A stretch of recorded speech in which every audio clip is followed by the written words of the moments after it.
Welcome back to Bold TV. I'm Philip Michael. And I'm David Grasso with today's featured entrepreneur. And what we're talking about today is that it's important for small business owners to make strong, lasting connections. Here to tell us how is Susan McPherson, the founder and CEO of McPherson Strategies and author of The Lost Art of Connecting. Welcome, Susan. Thank you. I'm so happy to be here, and it's actually really fun to be with you guys on a Friday. It is. So, a lot of entrepreneurs feel like, that connection's not there when things went virtual, last year. How do we maintain these relationships? Like, we know each other in real life, but I'm seeing you virtually. So how do I maintain our relationship, Susan? Well, I will, first of all, basically address the obvious. It's harder, right? We have to go a little bit extra mile. We have to step up just a teeny bit more and be a wee bit more intentional about how we are reaching out to others, because we don't have those water cooler moments. We don't have those, impromptu kind of like running into someone as we used to.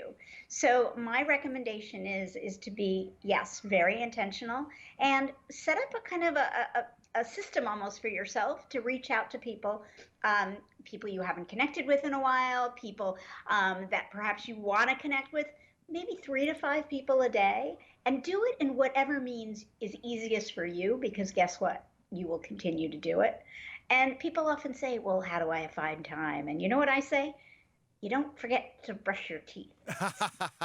Right. So you can find the time. It's not a matter of time, but now that the world is largely virtual, and some may have started and began networking in the past 12 months or so. How do you build your network in the first place in this environment that we're living in right now? Sure.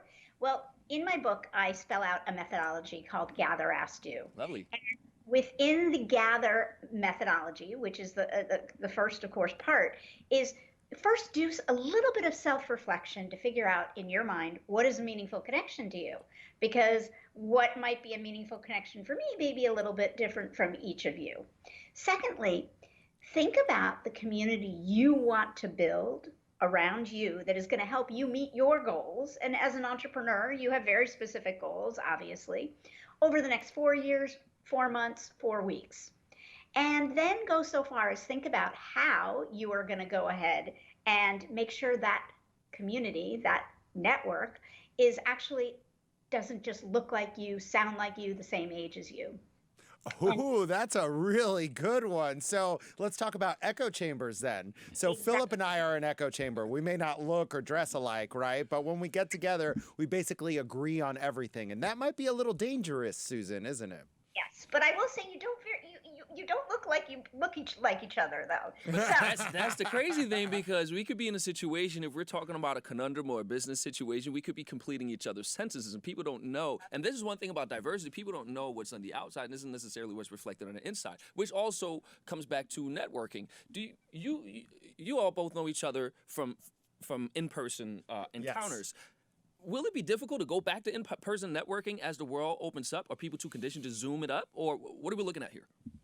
I believe we're going to see a hybrid world. I do believe, we have found to be these types of meetings where we're online to be very efficient, obviously not as harmful to our planet, and more cost effective, right? It also enables us to gather people from all over the world very, very quickly and easily. But we also know that we aren't able to make real eye contact. You aren't able to read people's body languages. And we know that teams obviously are more productive when they are with each other physically. So I do believe we're going to have a combination.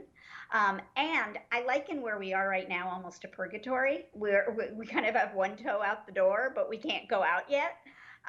So to me, this is the opportune time to start really trying to either build or rebuild that community that you want to surround yourself with.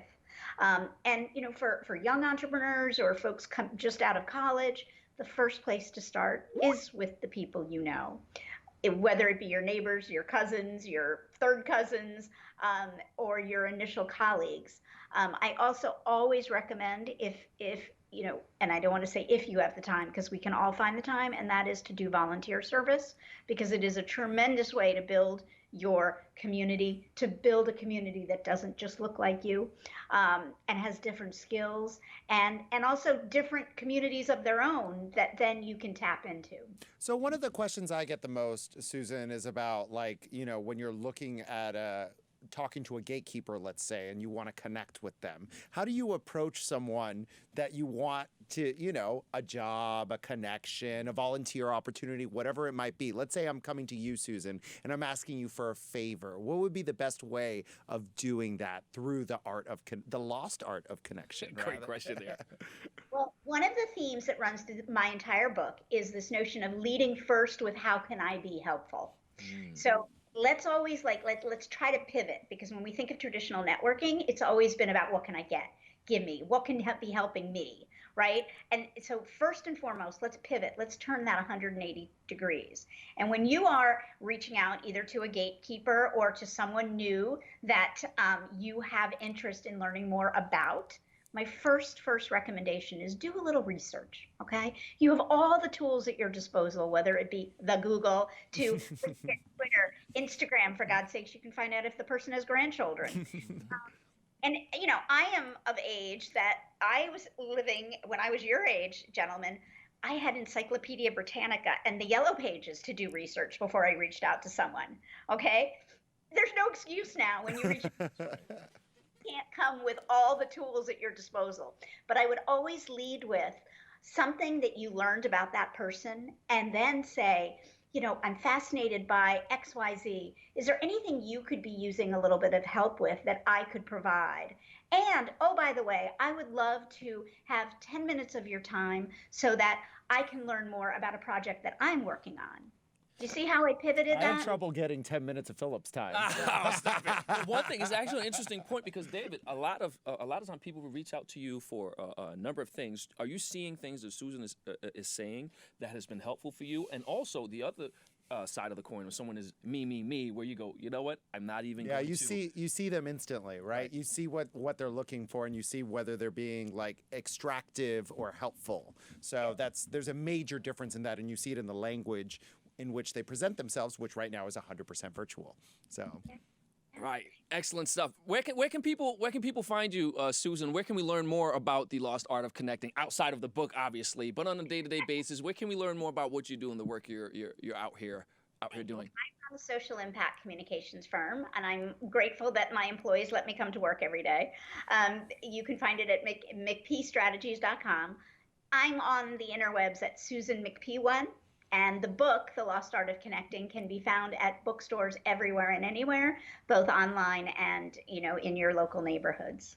Awesome. Thank you so much for that, and thank you for being here, Susan. thank you. You make my day and my You always make our day, Susan. Thank you so much. And thank you all for watching. Make sure you follow Bold TV on Facebook, Twitter, Instagram, TikTok, and YouTube. Have a great day. From Philip and David. Yes, we're out of here.